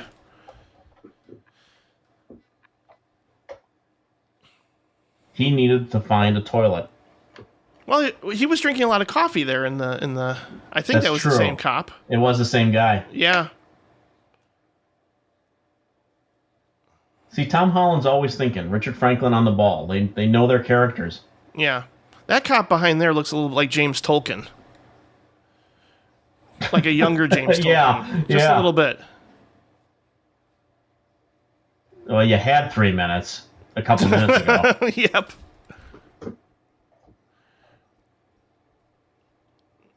Now this is where the dad becomes a true blue hero, man, with what he does. Again, also just a genius bit of the script. He's already wearing the uniform. And of course, what else do you need when you're a pilot? A hat. Yeah. Mm-hmm. Now, were these three guys should have been like the actual pilots, and they're just like, I'm not going out there. Yeah. I wonder about that, actually. Yeah, what happened to the real pilot? He just left? Another wonderful moment there. Remember your blood pressure. Good Lord, I would have had a heart attack like an hour ago. See, and they still have 3 minutes.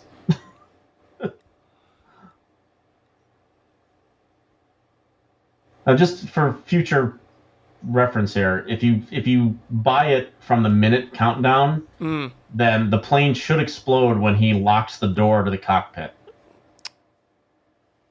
If you're actually doing a countdown. Okay. Even with the momentary pause, not this one, but there's a second momentary pause.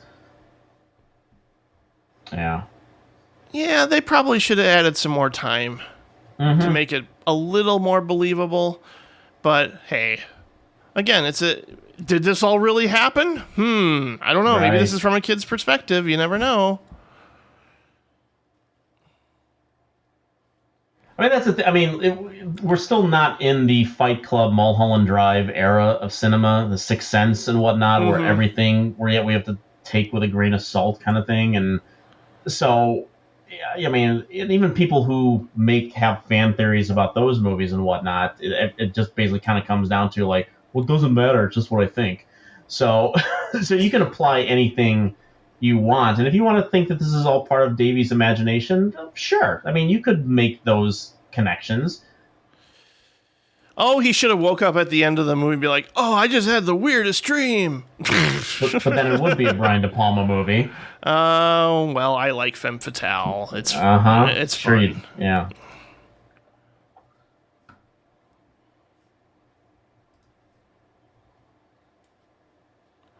Yeah, another ingenious thing here that I didn't necessarily pick up on when I was a kid. Like, what's he doing? Oh, he's actually not radioing the tower. He's calling out to his son. Right. And I think even she has a look of confusion. Like, why is he broadcasting here? Yeah, why do I hear this? Yeah. You have to admit, the old spies here not coming up with a good plan down the stretch. No. I don't know how they think they're going to get away with all of this. Yeah.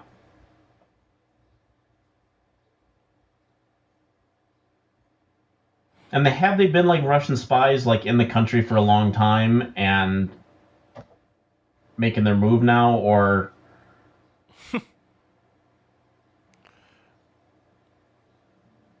Really smart. Really smart.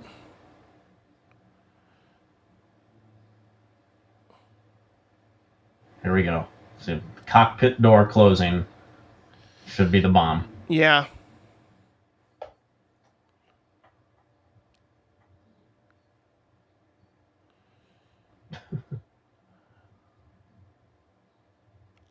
Yeah, it's the timing is way off, but oh well.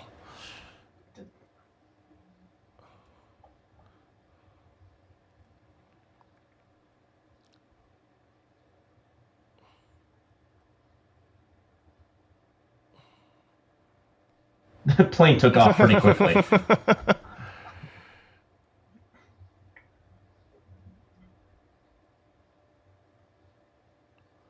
Oh man. That score too, again. It just sounds like a ticking time bomb. Yep.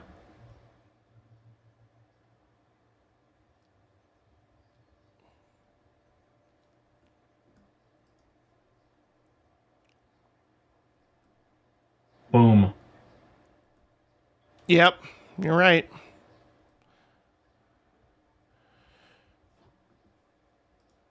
I think a lot of people, well, now, I don't know if everybody does, but some people definitely have the darker interpretation of this ending. I'm just like, it's funny because recently on Christmas movies, actually, we all talked about the movie Prancer and how that movie ends. You can either think of it as, did that deer just leap to his death, or is he really flying in the air? And I'm like, well, I know that the director might have said, well, it's up to you. You decide. Yeah. It depends on how you feel. Well, this is to further support the theory that it's all in Davy's imagination. I mean, at no point here does his dad even know that there's a bomb on the plane. There's no point where he's made aware of that knowledge, correct? I don't think so. He just knows that his boy has been kidnapped. Right. Davy was the only one that was even aware of the bomb. Yeah. I remember Henry Thomas saying that like they actually did create this explosion and he actually felt it, which is pretty scary. Yeah. And again, is this Davy's imagination, this fantasy that he's played out to bring him closer to his father? Yeah, I wonder. And then you see the silhouette there where Jack Flack becomes his dad. You know, clearly it's green screen, or back then probably blue screen, but hey, you know, I buy the sentiment of this final moment. Absolutely. 100%. So it doesn't matter. I mean, I accept this as reality. Yeah. I know it's ridiculous, but it doesn't matter because that's the point of the movie. Yeah, no, exactly. Because I think even Holland himself said that he had, you know, rocky relationship with his own father, and he sort of wrote that into this movie to make it personal. Yeah. You know, and it plays into the idea of the, you know, in the Indiana Jones era that we're in at this point, of serial cliffhangers and the thought that Jack Flack always escapes, that you would think that that person should have been blown up at the end of the last chapter, but they escape at the end.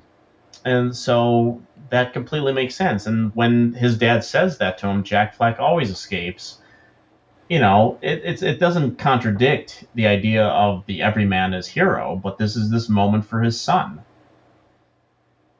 That's so true. And I'm sure the first thing that Dad says to him is like, all right, we're going to get you to that doctor in the morning. Yeah, I think they're both going to the doctor in the morning. Yeah, that's a lot to take on. Oh, boy. But what a special film, really. And people, I mean, there's Louis Anderson. Yeah, I mean, this movie moves. This sucker moves. It's only I know, it flies by. Long. Every time I see it, I'm just like, yeah, it's over in a heartbeat. It really is. Yeah, it's amazing. I mean, even like the big reveal. I mean, we're just barely an hour into the movie when we get the big reveal of the glove, and it's full of action and ingenuity, and it's fun. And yes, as 30-some years, almost 40 years later, the idea of children and guns and death and that kind of stuff runs a completely different way, and that's absolutely understandable. But that has nothing to do with the movie's existence at the time that it did. So let's not throw it under the bus for being a movie of its time. And yeah, I've thankfully never been in a situation like that.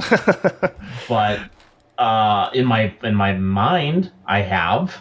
You know, I think that in a movie like this, sometimes, you know, you play it out in your head yourself. Like, what would you do in a situation like this? And oh, sure, yeah, modern times, that's not really a question. There is almost no way out of that situation sometimes. But this whole movie is a fantasy.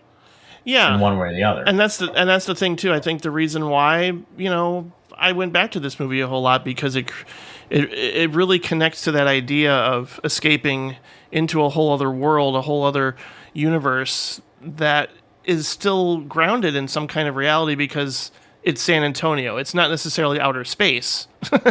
You know, like, and I think that appealed to me more than anything. I mean, obviously all those wonderful movies where, geez, even he meets an alien or whatever, it still has a special place in my heart now more than it even did back then. But yeah, this one really, really holds up beautifully, and you know, another great father and son movie. You know, yeah.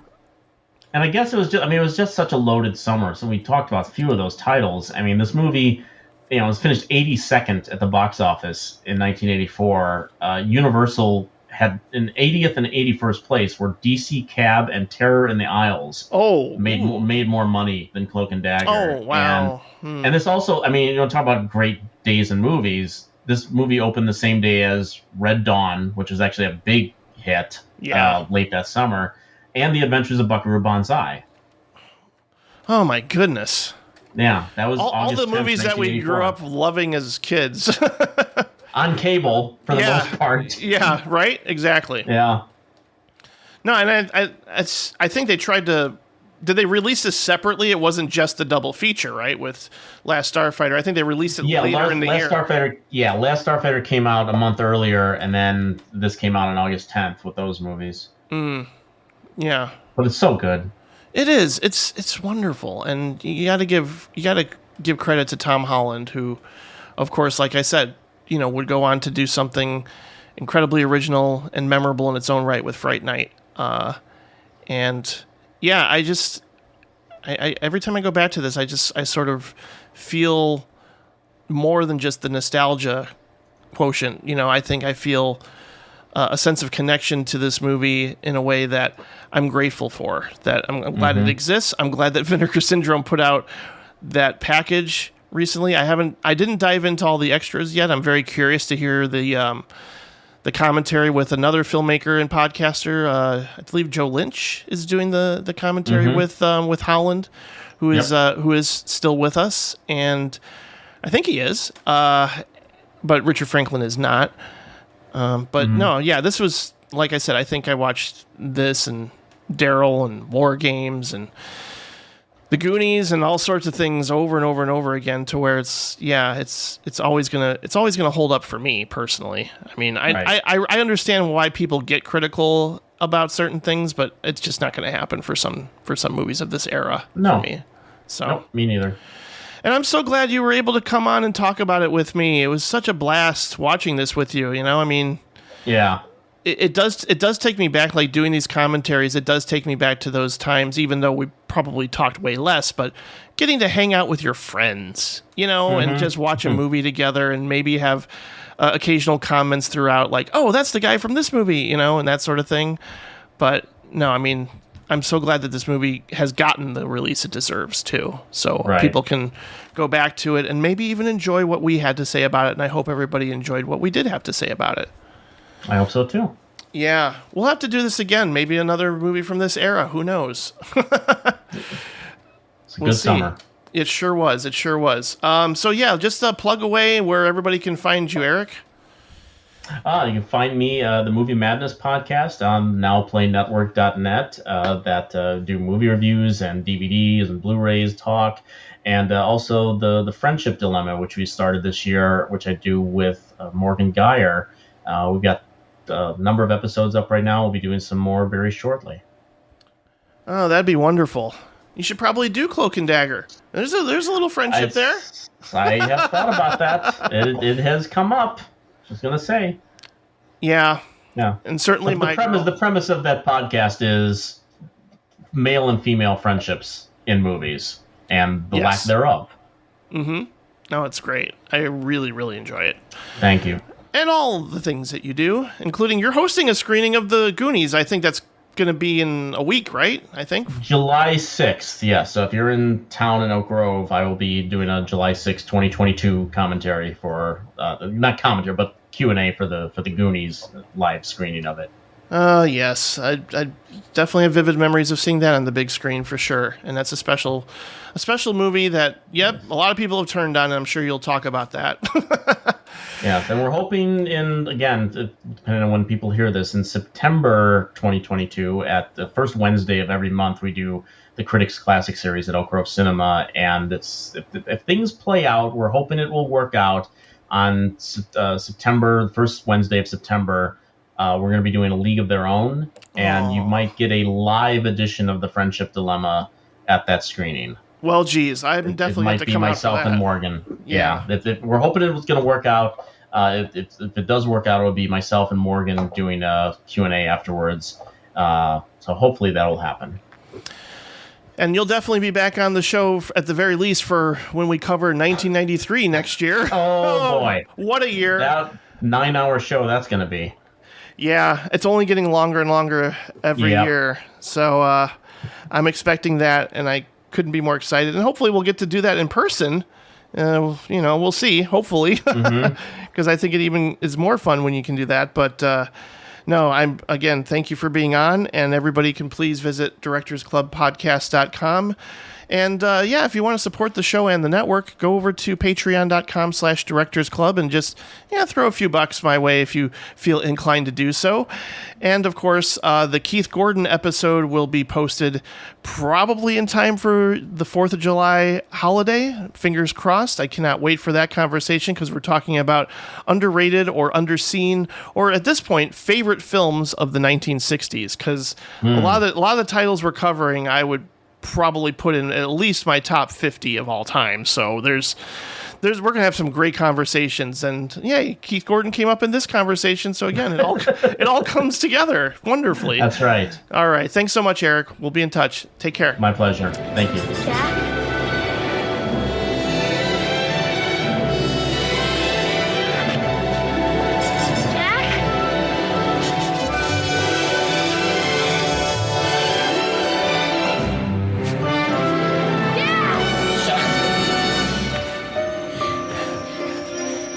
How'd you escape?